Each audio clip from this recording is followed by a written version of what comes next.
ومن أحسن قولا ممن دعا إلى الله وعمل صالحا وقال إنني من المسلمين.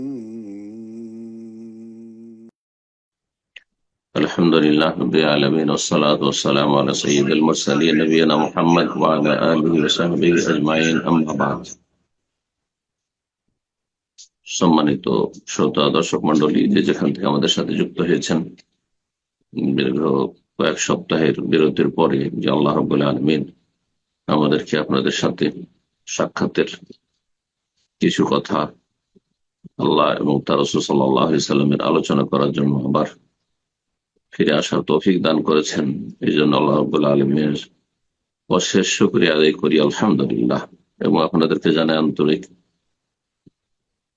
মোবারকবাদ, শুভেচ্ছা এবং সার্বিক কল্যাণ কামনা করি আপনাদের জন্য, যে আল্লাহ রাব্বুল আলামিন আপনাদেরকে দ্বীন সম্পর্কে জানার জন্য যে আল্লাহ ঈমানি চেতনা দিয়েছেন, আগ্রহ দিয়েছেন, আল্লাহ রাব্বুল আলামিন আপনাদের এই আগ্রহকে আল্লাহ রাব্বুল আরো যেন বৃদ্ধি করেন এবং দিন দুনিয়ার সার্বিক জীবনে আল্লাহ রাব্বুল আলামিন যেন কল্যাণ দান করেন। আমাদের ধারাবাহিক আলোচনা, যেমনটা আপনাদের জানা ছিল, যে ফিকহুত তালাকের মাসাইল চলছিল, তার আগে আজকের তারিখ বলি। আজকে 10 রবিউল আউয়াল 1448 হিজরি মোতাবেক 23 আগস্ট 2026। আমাদের ধারাবাহিক আলোচনা ফিকহুত তালাক পর্ব নম্বর 13। বিষয়বস্তু আজকে বিশেষভাবে যা আলোচনায় আসবে তা হচ্ছে লেআনের বিধান। লেআন বিশেষ একটি কোরআন সুন্নাহর পরিভাষা, যার সংজ্ঞা এবং ব্যাখ্যা আর বিবরণ ইনশাআল্লাহ তাআলা আর বিধান আজকে বর্ণনা করব। লেআন শব্দটি লানত থেকে এসেছে। লানত মানে হচ্ছে অভিশাপ। এই লেআনের বিধানে স্বামী যেহেতু তার সাক্ষ্য প্রদানের সাথে নিজের উপর লানত চেয়ে থাকে, সেজন্য সেই দিকটাকে প্রাধান্য দিয়ে এর নামকরণ হয়েছে শরীয়তের ভাষায়, ফিকহের ভাষায় লেআন।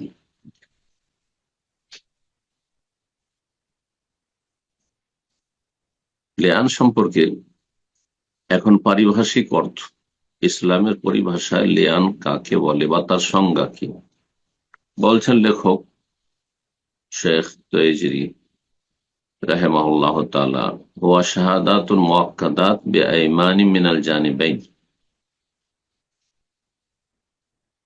মাকরুনাতুন বিলআনি মিনাজ যাওজি ওয়া গাযাবি মিনাজ যাওজা ইনদাল হাকিমি আও নায়েবিহি। লেআন হচ্ছে স্বামী স্ত্রী উভয় পক্ষ থেকে সাক্ষ্য প্রদান করা, অকাট্য সাক্ষ্য প্রদান করা শপথের সাথে। স্বামী স্ত্রী উভয়ের পক্ষ থেকে শপথের সাথে অকাট্য সাক্ষ্য প্রদান করা, তার মানে তাতে সাক্ষ্য প্রদান থাকবে, অকাট্য শপথ থাকবে, আর সেটি হবে স্বামী স্ত্রী উভয়ের পক্ষ থেকে। তার সাথে অতিরিক্ত মাকরুনাতুন বিলানি যাওজ, তাতে বিলানি মিনাজ যাওজ, স্বামীর পক্ষ থেকে তাতে লানত অভিশাপ শামিল থাকবে, নিজের ওপর অভিশাপ করবে যদি তিনি মিথ্যুক হন। ওয়া গাযাবি মিনাজ যাওজা, এবং স্ত্রীর পক্ষ থেকে গজব কামনা থাকবে, গজবের বদদুয়া থাকবে নিজের ওপর যদি সে অপরাধী হয়। তারপর আরো বলছেন সেটি হতে হবে ইনদাল হাকিমি আও নায়েবিহি, মুসলিম শাসকের সম্মুখে অথবা তার যিনি প্রতিনিধি হবেন, আদালত হবে, সে আদালত, সরকার পক্ষ থেকে যাকে এই দায়িত্ব দেওয়া হয়েছে। তার মানে এই কাজ সাধারণ মানুষ করতে পারবে না, স্বামী স্ত্রী একা একা করে নিতে পারবে না ঘরোয়া ভাবে, বা এটি কোনো আলে মুফতির সামনে শুধু হবে না। এই ছিল লিআনের সংজ্ঞা। অকাট্য সাক্ষ্য প্রদান উভয় পক্ষের শপথের সাথে, তাতে এই যে অকাট্য সাক্ষ্য হবে আর শপথ হবে, তার সাথে স্বামী লানত কামনা করবে যদি মিথ্যুক হয়, আর স্ত্রী আল্লাহর গজব কামনা করবে শাসকের সামনে, অথবা শাসকের যিনি স্থলাভিষিক্ত হবেন তার পক্ষ থেকে, যাকে অনুমোদন দেওয়া হয়েছে তার সামনে। এর প্রয়োজন কেন? স্বামী যদি টের পায় যে স্ত্রী ব্যভিচারে লিপ্ত হয়েছে,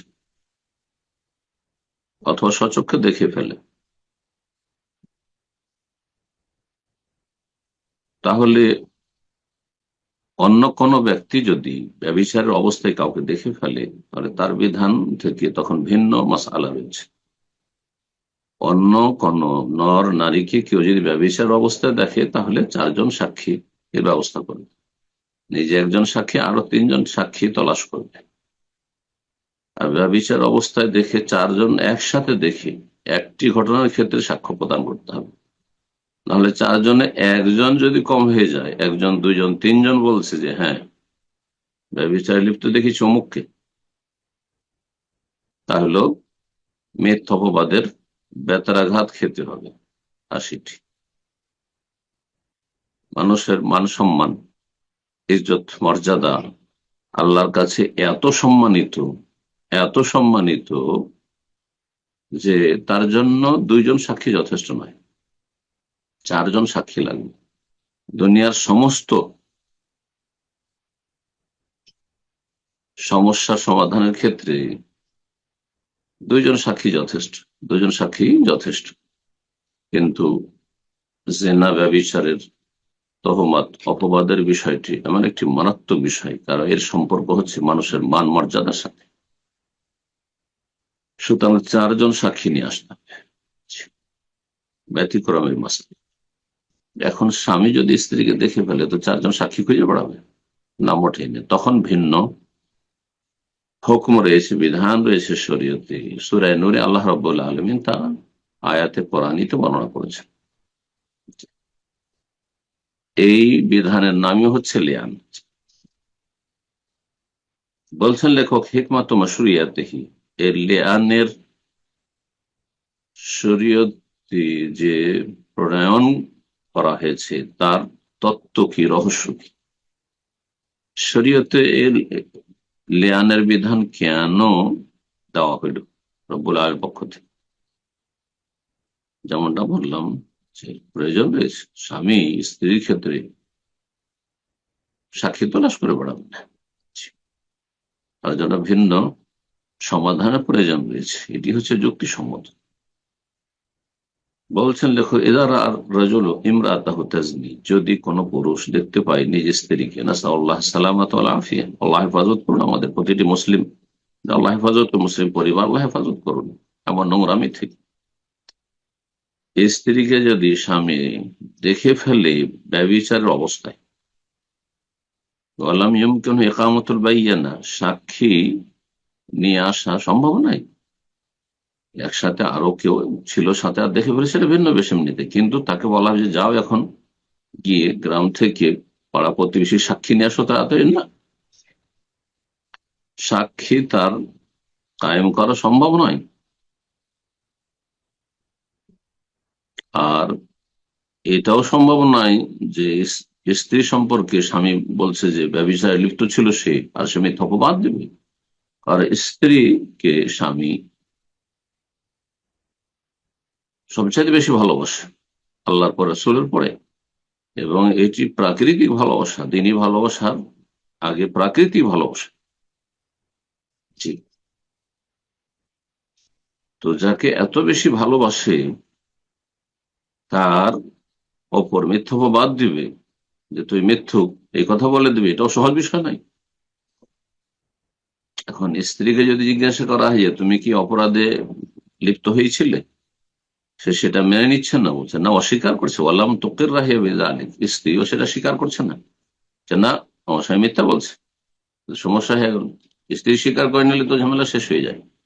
স্ত্রী স্বীকার করছেন না। এখন এইরকম পরিস্থিতি যদি তৈরি হয়ে যায়, তাহলে এই অবস্থায় স্বামী কি করে তাকে নিয়ে সংসার করবে? অনেক মূর্খ রয়েছে এই অবস্থায়, হতে নিজেকে সামলাতে পারবে না, সে নিজে আত্মহত্যা করে দিবে, আর না হলে খুন করে দিবে। হারাম, একদম সমস্ত হারাম পথ।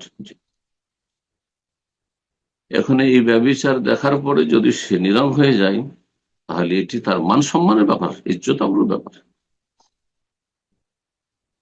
গর্ভধারণ করে তো পরের সন্তান নিজের সন্তান বলে মেনে নিতে হবে, অথচ সে স্পষ্ট বুঝতে পারছে এটা আমার সন্তান নয়, এটি হারাম সন্তান। তাই বলছেন আরো বেজে না, তার স্ত্রী ব্যভিচারে লিপ্ত, এতে তার মান সম্মান নষ্ট না হয়। ওই ফেরা সাহু, আর তার যে বিছানা, অর্থাৎ তার যে মান মর্যাদা, দাম্পত্য জীবন, সেটা অশান্তিতে পরিণত না হয়। রেহি, অন্যের সন্তান, হারাম, হ্যাঁ, যারও সন্তান তার সাথে মিলিত না হয়ে যায়, যে তার সন্তান বলে গ্রামবাসী এলাকাবাসী জানছে অমুকের সন্তান, এমনটা না হয়। কারণ যে সন্তান নাই তাকে সন্তান বলে আখ্যায়িত করা, তার মানে তার ধন সম্পদ ইত্যাদিতে ভাগ বন্টন সে পাবে, বংশ পরিচয় দিতেই থাকবে অমুকের, কিন্তু সে বংশের নয়, সে ছেলে। এই ক্ষেত্রে সমস্যার সমাধানের জন্য আল্লাহ রাব্বুল আলামিন শরীয়তের লিয়ানের বিধান নাযিল করেছেন, এবং এই সংকটকে দূর করার জন্য। লিয়ানের পরিস্থিতি কখন তৈরি হবে? যখন স্বামী ব্যভিচার অপবাদ দিচ্ছে স্ত্রীকে, আর স্ত্রী অস্বীকার করছে। স্ত্রী যদি স্বীকার করে নাই, তাহলে তো ঝামেলা শেষ। স্ত্রী স্বীকার না, অথবা স্বামী যদি বলে যে আমি মিথ্যা বলছিলাম, বাড়াবাড়ি করেছি, তবু সমস্যার সমাধান শেষ। তাহলে মিথ্যা অপবাদ দিয়েছে, তাহলে বেতরাঘাত হবে তার মিথ্যা অপবাদের, দুইজনে অনড়। এই ক্ষেত্রে যিনি শাসক বা শাসকের প্রতিনিধি হবেন, তিনি উভয়কে উপদেশ দেবেন। আল্লাহর ভয় ভীতির কথা স্মরণ করাবে, আল্লাহকে ভয় করো, মিথ্যা কথা বলিও না স্বামী স্ত্রী, আল্লাহকে ভয় করো। আর তুমি যদি সত্যি অপরাধী হয়ে স্বীকার করে না, মিথ্যা কথা বলিও না, এবং মিথ্যা সাক্ষী দিও না। আল্লাহর গজব চেয়ে নিও না, আল্লাহর গজব নেমে আসবে, আল্লাহ নারাজ হবে হে স্বামী তোমার উপর, তুমি মিথ্যা কথা বললে। বলছেন যখন উপদেশ দেওয়া হলো, তখন যদি আল্লাহর ভয়ভীতি হয়ে যায়, আর আসলে একজন স্বীকার করে নিল, বলছে জান্নাকালা জৌজ, যদি স্বামী ফিরে আসে এই মিথ্যা অপবাদ দেওয়া থেকে, অমতানের আইমান, আর শপথ করতে চাই না, লিয়ানের পরিস্থিতি যেতে চাই না, সে বলছে না আমি কসম করবো না, কিন্তু আমার স্ত্রী অপরাধ, তাহলে এই মিথ্যা অপবাদের জন্য তাকে 80টি বেত্রাঘাত করা হবে। এই অবস্থায় স্বামীকে 80টি বেত্রাঘাত করা হবে, কারণ সে লিয়ানের জন্য প্রস্তুত নেই। তাহলে লিয়ান তাকে রক্ষা করবে এই 80টি বেত্রাঘাত থেকে। জি, মিথ্যা অপবাদের দণ্ডবিধি তার উপর কায়েম করা থেকে। আর স্ত্রী যদি সে যে অস্বীকার করেছিল সেখান থেকে ফিরে আসে, ও আকারাত বিজনা, বিচার কথা স্বীকার করে না, তাকে যখন উপদেশ দেওয়া হলো তখন সে স্বীকার করে নিল যে হ্যাঁ আমি অপরাধী, তাহলে সে যেহেতু বিবাহিতা, সেজন্য তার উপর রজম, পাথর মেরে সংসার করা দণ্ডবিধি কার্যকর করা হবে। পক্ষান্তরে নিজ স্ত্রী ছাড়া অন্য কোনো ব্যক্তি, পুরুষ অথবা নারী, উপর কেউ যদি অপবাদ দেয় ব্যভিচারের, তাহলে তার বিধান হচ্ছে 4টি সাক্ষী নিয়ে আসবে। যদি 4টি সাক্ষী না নিয়ে আসতে পারে, তাহলে ওয়াজাবা জালদুহু সামায় জালদা, তাহলে 80টি বেত্রাঘাত করা হবে। 1 জন, 2 জন, 3 জন পর্যন্ত যদি অপবাদ দিয়ে থাকে, 4 জন পুরা না করতে পারে সাক্ষী, তাহলে 80টি বেত্রাঘাত করা হবে। এবং সেই ব্যক্তি কোরআনের ভাষায় ফাসিক, পাপিষ্ঠ, মিথ্যা অপবাদ দেওয়ার কারণে তার সাক্ষী কবুল করা হবে না। তবে খাঁটি অন্তর থেকে তওবা করে নিজের জীবনে যদি সংশোধন করে নেই, আল্লাহ রাব্বুল আলামিন তা স্পষ্ট করেছেন। এই মর্মে সূরা নূর আয়াত নম্বর 4-5 ইরশাদ করেছেন রব্বুল আলামিন, ওয়াল্লাযী ইয়ারমুল মুহসানাত, যারা সতী সাধ্যী রমণীদেরকে ব্যভিচার অপবাদ দেবে, সুম্মা লাম ইয়াতু বিআরবাতি শুহাদা, তারপরে 4টি সাক্ষী নিয়ে আসতে পারলো না, ফাজলিদুহুম সামানিনা জালদা, তাহলে 80টি বেত্রাঘাত করো। ওয়ালা তাকবালু লাহুম শাহাদাতান, তাদের সাক্ষী কখনো গ্রহণযোগ্য না। ওয়াউলাইকাল ফাসিকুন, এরা হচ্ছে ফাসিক, পাপিষ্ঠ, নাফরমান আল্লাহ এবং রাসূলের। ইল্লাল্লাযিনা তাবু মিন বাদি যালিক, তবে এই মিথ্যা অপবাদ দেওয়ার পরে যদি খালেস অন্তরে তওবা করে নেয়, ও আসলাহ, নিজের সংশোধন করে নেয়, ভালো মানুষ, ফাইনাল্লাহু গফুরুর রাহিম, তাহলে আল্লাহ রাব্বুল আলামিন বড় মার্জনাকারী, দয়ালু। লিয়ানের 3টি শর্ত উল্লেখ করেছেন ফুকাহায়ে কেরাম বলেন। প্রথম শর্ত হচ্ছে এখন বাইনা যাওজাইন মুকাল্লাফাইন, স্বামী স্ত্রীর মাঝে হবে, অন্য কারো মাঝে লিয়ান হবে না। লিয়ানের বিধান শুধু স্বামী স্ত্রীর ক্ষেত্রে। এমন স্বামী স্ত্রী যাদের অপর শরীয়তের দায়ী দায়িত্ব রয়েছে, অর্থাৎ পাগল না, নাবালিকা না।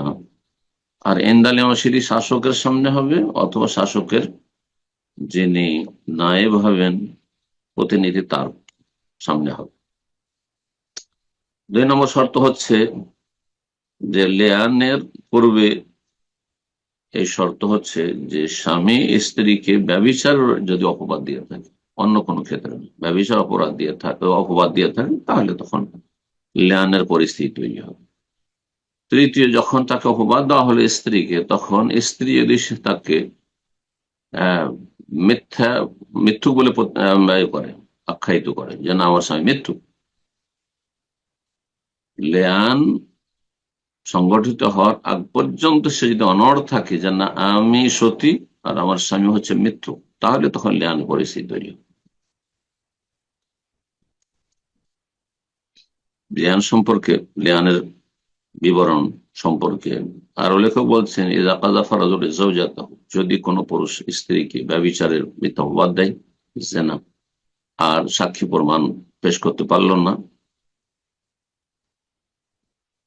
তাহলে তাকে কি করতে হবে? যদি লিয়ানের জন্য প্রস্তুত হয় তাহলে তো ভালো কথা। যদি না, আমি লিয়ানও করব না, কিন্তু আমার স্ত্রী ব্যভিচারে লিপ্ত হয়েছে, তাহলে তাকে বেত্রাঘাত করা হবে, মিথ্যা অপবাদের, অর্থাৎ 80টি বেত্রাঘাত করা হবে, যেমন সূরা নূরের আয়াত শোনালাম। এখন এর লিয়ানের পদ্ধতিটা কি? লিয়ানের পদ্ধতি হচ্ছে যে প্রথম স্বামী থেকে শুরু করা হবে।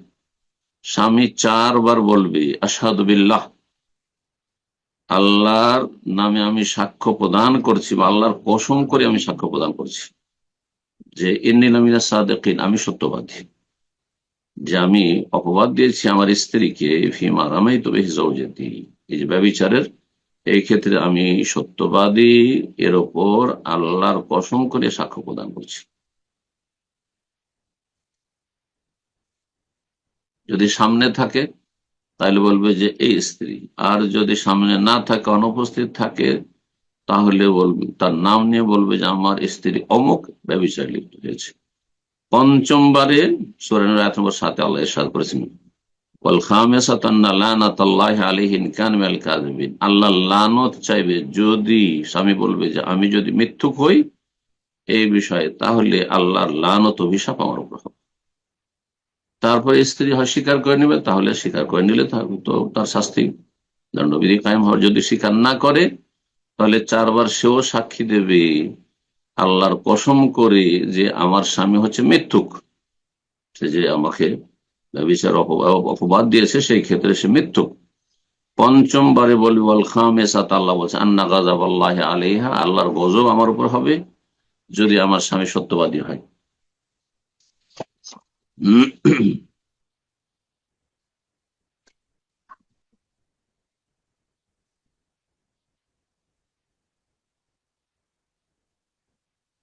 এই এই ছিল লিয়ানের বিধান। এই মর্মে সূরা নূর আয়াত নম্বর 6 থেকে 9 রব্বুল আলামিন ইরশাদ করেছেন, ওয়াল্লাযীনা ইয়ারমুনা আজওয়াজাহুম, যেই ব্যক্তি বা যারা তাদের স্ত্রীদের ওপর অপবাদ দেবে ব্যভিচারে, ওয়ালাম ইয়াকুন লাহু শুহাদাও, তাদের কাছে সাক্ষী নেই 4টি, ইল্লা আনফুসুহুম, শুধু একা একা দেখেছে, শাহাদাতু আহাদিহিম, তাদের সাক্ষ্য প্রদান হচ্ছে, আর বাও চার বা সাক্ষ্য প্রদান করে বিল্লাহ, আল্লাহর কসম করে, ইন্নাহু লামিনাস সাদিকিন, যে সেই স্বামী এই বিষয়ে যে কথা বলছে এই বিষয়ে সত্যবাদী। ওয়াল খামিসাতু, পঞ্চমবারে বলবে, আন্না লানাতাল্লাহ, আল্লাহর লানত তার উপর হবে, এই স্বামীর উপর।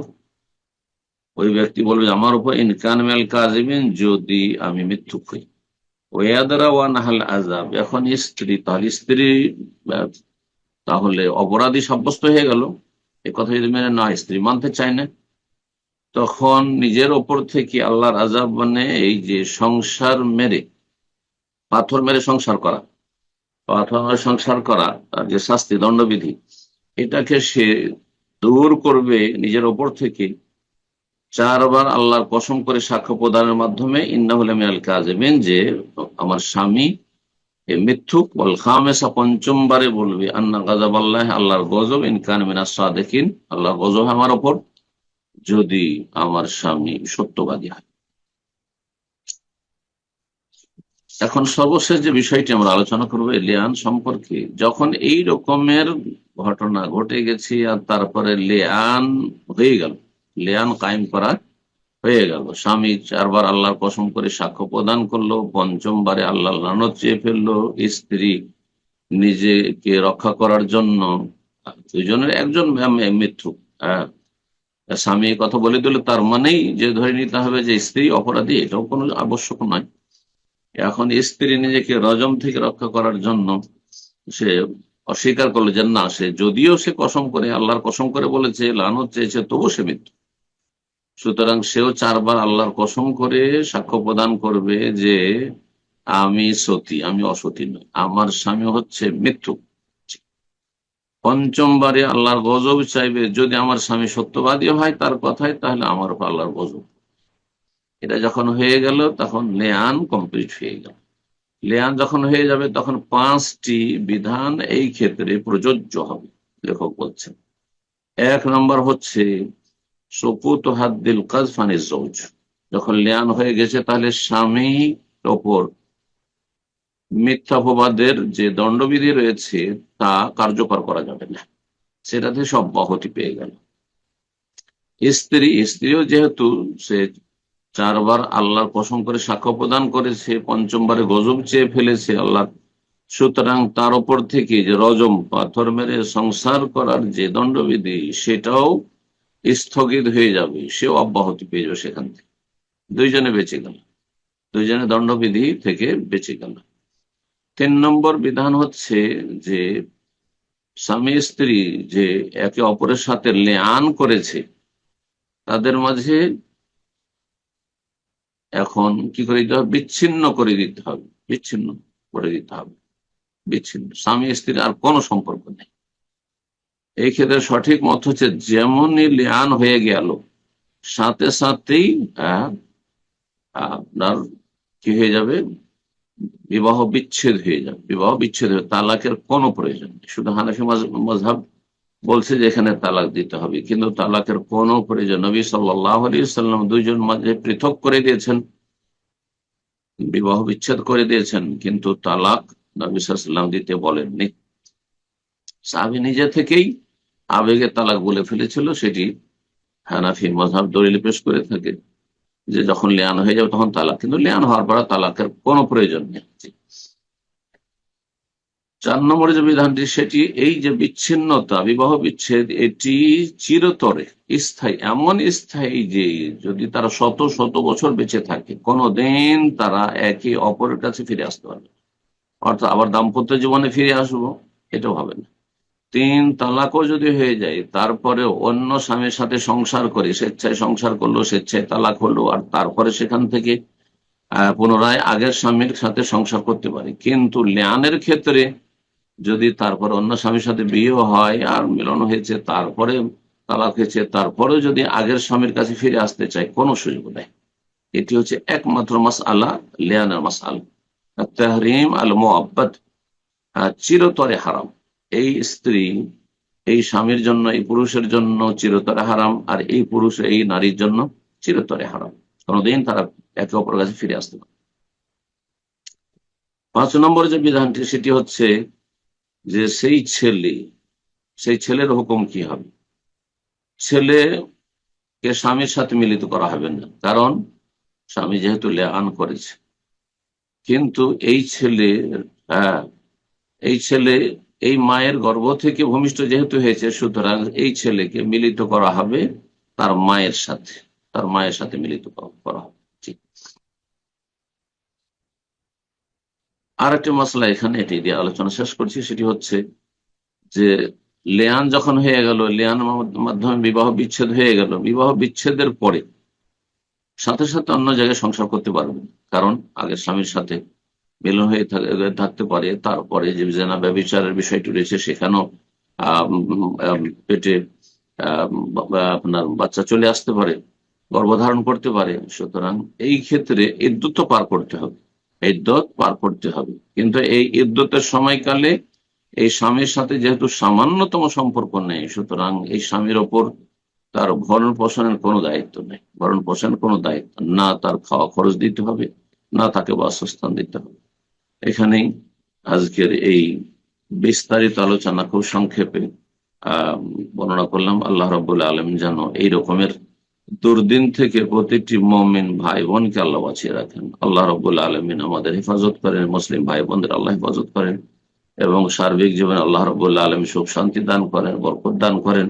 আল্লাহ রাব্বুল আলামিন আমাদের সমস্ত বালা মুসিবত অনিষ্ট থেকে আল্লাহ হেফাজতে রাখেন। রব্বানা আতিনা ফিদ দুনিয়া হাসানা ওয়া ফিল আখিরাতি হাসানা ওয়া কিনা আযাবান নার। সুবহান রাব্বিকা রাব্বিল ইজ্জাতি আম্মা ইয়াসিফুন ওয়া সালামুন আলাল মুরসালিন ওয়াল হামদুলিল্লাহি রাব্বিল আলামিন।